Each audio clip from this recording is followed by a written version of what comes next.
नमस्कार दोस्तों, हम आपके लिए लाए हैं class 9th CBSE medium chapter 1 the fundamental cell unit of life. तो इसके फैक्ट्स पढ़ लेते हैं। फैक्ट्स क्या आते हैं? Facts that matter. पदार्थ में क्या फैक्ट्स होते हैं? The smallest function is unit of is life discovered by Robert Hooke and 1665। जो हमारी सेल्स की जो छोटी इकाई है उसकी जो खोज की थी वो की थी रॉबर्ट हुक ने 1665 में। A cell can independently perform all necessary activities to sustain life. Hence, cell is basis unit of life. There are two types of cells: plant cells and animal cells. The different cell organs and their function are as follows. Number one, plasma membrane. Yep, cell membrane. This is the outermost covering of the cell that separates the contents of the cell from its external environment. The plasma membrane allows or permits its entry and exit of the same material in and out of the cell. So the cell membrane is called selectively permeable membrane. Some substances like CO2 or O2 gases can move across the cell membrane by the process called diffusion. The movement of water molecules through such a selectively permeable membrane is called the osmosis. Osmosis is the passage of the water of the low concentration. It is the medium surrounding of the cell has a higher water concentration than the cell. The cell will gain water by osmosis. Such a solution is known as hypotonic solution. If the medium has exactly the same water concentration as the cell, there will be no net movement of the water across the cell membrane.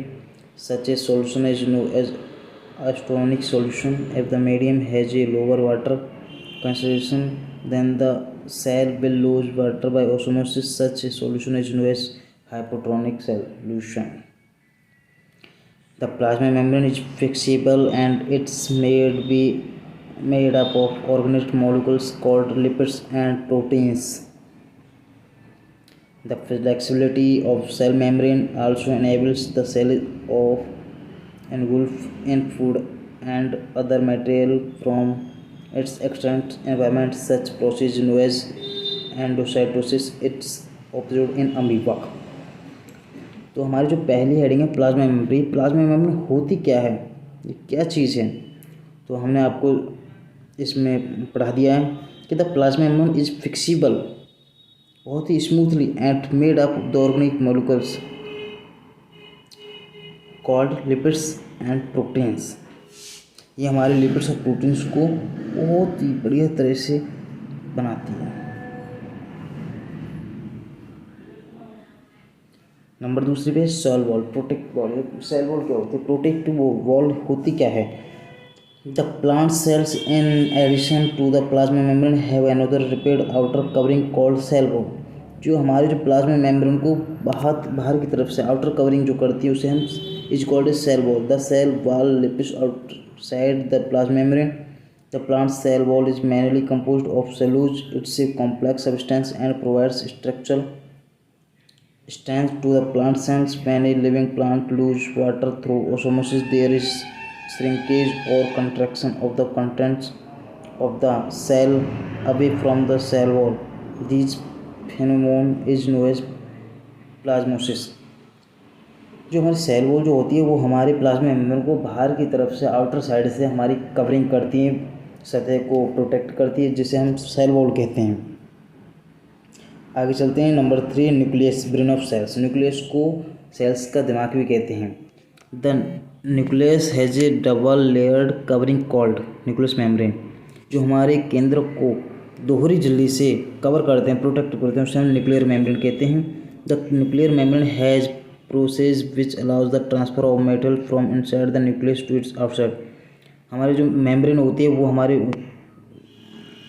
Material को transfer करती है outer side से और outside से inside की तरफ से, दोनों की तरफ से टू द साइटोप्लाज्म करती है। The nucleus contains chromosomes which are visible as rod separate structure only when the cell is about to divide. Chromosomes contain information for inheritance of features from parents to next generation in form of DNA. DNA का मतलब deoxy ribo nucleic acid molecules. Chromosomes are composed of DNA and protein. Functional segments of DNA are called genes. DNA के जो car होते हैं उसे jeans भी कहते हैं. The nucleus plays a certain role in cellular reproduction. ये जो आपका चित्र है. आगे चलते हैं. प्रोकैरियोटिक कोश सेल्स. दो प्रकार की सेल्स होते हैं, प्रोकैरियोटिक एंड यूकैरियोटिक. तो हम प्रोकैरियोटिक सेल्स के बारे में पढ़ते हैं. In the some organisms like bacteria. कुछ जीव होते हैं जैसे कि bacteria. The nuclear material is not enclosed by nuclear membrane and membrane bound cell organelle are absent. Such nucleus is called a nucleic and such cell are known as prokaryotic cells. Such cell has single chromosomes. और हमारी दूसरी cells है eukaryotic cells. Cells having well defined nucleus and having membrane bound cell organelle is टेम्पर्ड as eukaryotic cells. Such cells have more than one chromosomes. Number 4 cytoplasm. ये cytoplasm क्या होता है? तो cytoplasm is the fluid content inside the plasma membrane. It's also contain many specified cell organelles. Each of these organelle perform as specific function of the cells. ये जो हमारा cytoplasm होता है ये हमारी कंटेंट को बहुत ही तरीके से फ्लूइड करता है जिससे हम प्लाज्मा मेम्ब्रेन की तरफ भी जाता है. उसे हम साइटोप्लाज्म भी कहते हैं. ये हमारी कोशिका अंग को फ्लूइड कंटेंट भी करवाते हैं. Number 5 cell organelles. ये सेल ऑर्गेनेल्स क्या होता है? Each cell has a membrane around it to keep its content separate from the external environment. The different components of the cell perform different function and these compounds are called cell organelles. जो हमारे पास different compounds cell जो होते हैं वो हमारे कार्य करते हैं, अलग अलग तरीके से कार्य करते हैं जिससे बनकर एक बड़ा कंपोनेंट्स बनते हैं जिसे हम सेल ऑर्गेनेल्स भी कहते हैं. और ये सेल ऑर्गेनेल्स कई प्रकार के होते हैं. Endoplasmic membrane.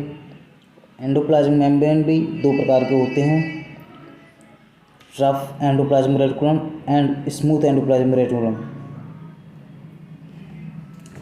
आगे चलते हैं. The SER helps is the manufacture of fat molecules or lipids important for cells function. Some of these proteins and lipids helps in building the cell membrane. This progress is known as a membrane biosis. Some other proteins and lipids function as enzymes and hormones. जो हमारा SER जो होता है वो हमारे fat molecules को manufacturing करते हैं. लिपिड्स इंपॉर्टेंट्स द सेल्स के कार्य भी करवाते हैं. प्रोटीन्स एंड लिपिड्स एक कई बड़ी प्रक्रिया बनाते हैं, बिल्डिंग बनाते हैं सेल मेम्ब्रेन के द्वारा, जिसके इसी प्रक्रिया को इसी प्रोसेस को हम मेम्ब्रेन बायोसिस भी कहते हैं, जिसमें हमारे लिक्विड और हार्मोन्स बहुत बढ़िया तरह से कार्य करते हैं प्रोटीन्स और लिपिड्स में. तो the one function of ER is the serve as channels for the transport of materials between various regions of the cytoplasm और between the cytoplasm and nucleus. The ER as also function as a cytoplasmic framework providing as surface over the some of the biochemical activity of the cells. और हमारा जो अगला है ये बहुत important है, Golgi apparatus packing. The Golgi apparatus is first described of the chemogolgi. Golgi apparatus को chemogolgi भी कहते हैं. Contents of the system of membrane-bound vesicles arranged approximately parallel to each other in stacks called cisterns. The material synthesized near the ear is packed as dispatched to various targets inside and outside the cell through the Golgi apparatus. Its function include the storage, modification and package of products and vegetables. In some cases, some complex sugar may be made from simple sugar in the Golgi apparatus. It is also involved in the formation of ligosomes. अब आगे चलते हैं तीसरे number पे लाइगोसोम्स. ये lysosomes कहते हैं suicide bags clinicals of the cells. जो हमारे जो सेल्स को बहुत बढ़िया तरह से क्लिनिक करते हैं उसे लाइगोसोम्स भी कहते हैं. Lysosomes are a kind of waste fest and disposal system of the cell.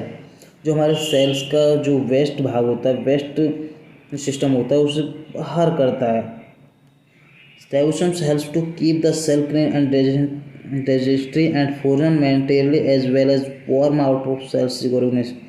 Foreign materials entering the cells such as bacteria or food as well as old organisms each end up in the lysosomes which break them up to into the small pieces। ये हमारे बड़े pieces को छोटे pieces में तोड़ देते हैं। ये they are able to this because they contain powerful digestive system capable of breaking down of all organic material under abnormal condition। When the cell gets damaged, their lysosomes and burst in the enzymes digest their own cell, therefore they are also known as suicide bags। Lysosomes का जो कार्य होता है ये हमारे बड़े content को छोटे कंटेंट में तोड़कर उसको बहुत बढ़िया तरीके से साफ करके उससे बड़ा कंटेंट बनाते हैं, जिससे मटेरियल जो ऑर्गेनिक मटेरियल वो भी ऑर्गेनिक मटेरियल जो होता है वो भी बहुत बढ़िया एब्सेंट कंडीशन में आ जाती है। ये डैमेज नहीं हो पाती हैं। Lysosomes burst and enzymes there, और ये एंजाइम्स को मिलाकर बढ़िया तरह से मिलाकर इन सेल्स को बढ़ाती हैं। They also known as suicide bags, और बेकार के सेल्स को वेस्ट वेल्स को डैमेज कराती हैं। चौथा नंबर है माइटोकॉन्ड्रिया। ये बहुत ही ज़्यादा इम्पोर्टेंट है, इस पर आप इसे बढ़िया तरीके से पढ़ लेना है। माइटोकॉन्ड्रिया जो होता है पावर हाउस होता है, एनर्जी प्रोवाइडर होता है। ये एनर्जी प्रोवाइडर होता है, सेल्स का एनर्जी पावर हाउस होता है। इस तरीके से इसे एक बार बहुत बढ़िया तरह से पढ़ लेना। ये होता है क्या है, आगे चलते हैं। Mitochondria are known as power house of the cells. Mitochondria को हम सेल्स का पावर हाउस भी कह सकते हैं, शक्ति गृह भी कहते हैं। The energy required for various chemical activities needed for the life is released by mitochondria in the form of ATP। ATP का फुल नाम है एंडोसिन triphosphate molecules। ATP is known as energy currency of the cell। Mitochondria have two membranes covering inside of just one। The outer membrane is very porous while the inner membrane is deep folded। They are able to make some of their our proteins। Mitochondria जो होता है हमारा जो mitochondria होता है वो हमारे sales का पावर हाउस भी कहते हैं। इसमें हमारी जो पूरी एटीपी ऊर्जा होती है वो पूरी एटीपी होती है वो केमिकल एक्टिविटीज़ के लिए सहायता करती हैं, और वे एक बहुत बड़ा energy currency of the cell. Mitochondria have two membrane covering inside of the just one. ये दोनों तरीके से मिलाकर एक बढ़िया सा सेल्स वो बनाती हैं। जो outer membrane is very porous while the inner membrane is deep folded, जो बढ़िया तरह से उन्हें बना पाती हैं। They are able to make some of their proteins, जो प्रोटीन का निर्माण भी करती हैं। आगे चलते हैं वी प्लास्टिड्स। ये प्लास्टिड क्या होता है, प्लास्टिड क्या होता है ये प्लास्टिड होता है, देखिए plastid are present only in plant cells. ये सिर्फ प्लास्टिड जो होता है वह सिर्फ पौधों की कोशिकाओं में पाया जाता है। There are two types of plastid, chromoplast and leucoplast. जो प्लाज्मेट्स होते हैं वो नंबर 1 क्रोमोप्लास्ट होता है, नंबर 2 ल्यूकोप्लास्ट होता है। Chromosomes are the coloured plastid present in the leaves. ये जो हमारा क्लोरोप्लास्ट होता है ये हमारी पत्तियों का कलर बदलता है। फ्लावर्स एंड फ्रूट्स का भी। Plastid contain the pigment chlorophyll are known as chloroplast. जो हमारी पत्तियों का जो हरा रंग होता है वह हमारे क्लोरोप्लास्ट के कारण ही होता है। They are important for photosynthesis plant. पौधों की पत्तियों में जो फोटोसिंथेसिस होता है उसे एक बार पढ़ना, वो बहुत ज़्यादा इंपॉर्टेंट है। Chloroplast are contain various yellow और orange pigment in addition chlorophyll.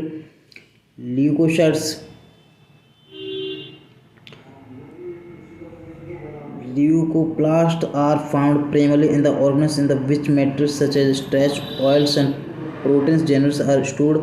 The internal organism of the plastid contains of the numerous membrane layers embedded in a material are called stroma। जो हमारे पौधे के ऑर्गेनाइजेशन प्लास्टिड जो होते हैं, जो वो हमारे न्यूक्लियर मेम्ब्रेन लेयर, जो बहुत ही छोटी जो क्रिया होती है, जो परती होती है, उन्होंने मेटेरियल कॉल्ड स्टोमा, उसे हम स्टोमा कहते हैं। जो पौधों के नीचे जो भित्ति होती है उसे हम स्टोमा भी कहते हैं। Plastid are similar to the mitochondria in external structure. ये हमारे प्लास्टिड जो होता है वह हमारे माइटोकॉन्ड्रिया के स्ट्रक्चर भी कहते हैं, एक्सटर्नल स्ट्रक्चर भी होता है। Plastid have their own DNA and ribosomes. Plastid जो है हमारे राइबोसोम्स और डीएनए दोनों में प्राप्त होता है। आगे छठा वीआई जो क्वेश्चन है ये वोकल्स स्टोरेज। ये वोकल्स क्या होता है, व्हाट इज वोकल्स? तो vacuoles are storage of solid and liquid contents. Vacuoles are small sized and animal cells plants cells have very large vacuoles 50% to 90% cell volume. ये हमारा जो वॉल्यूम्स होता है ये जानवरों में पाया जाता है जो सॉलिड और लिक्विड दोनों प्रकार से कंटेंट्स होता है। ये वेरी लार्ज वॉकुल्स का निर्माण करते हैं। In plant cells vacuoles are full of cell shape and provide literally and readability of the cells in amoeba, जैसे कि अमीबा।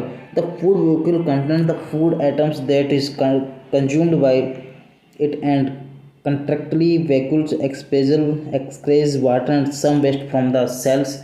ये जो आपका पहला चैप्टर है the fundamental cells the unit of life, ये तो आपका ख़त्म हो चुका है। तो बने रहिए हमारी अगली वीडियो तक और हमारी इस वीडियो को फॉलो शेयर और सब्सक्राइब कर दीजिए ताकि हमारे पास जो वीडियो बनेंगे वो आपके पास सबसे पहले जा पहुँचे। और हमारे अगली वीडियो का इंतज़ार करिए। तो बने रहिए हमारी वीडियो में। Thanks for watching.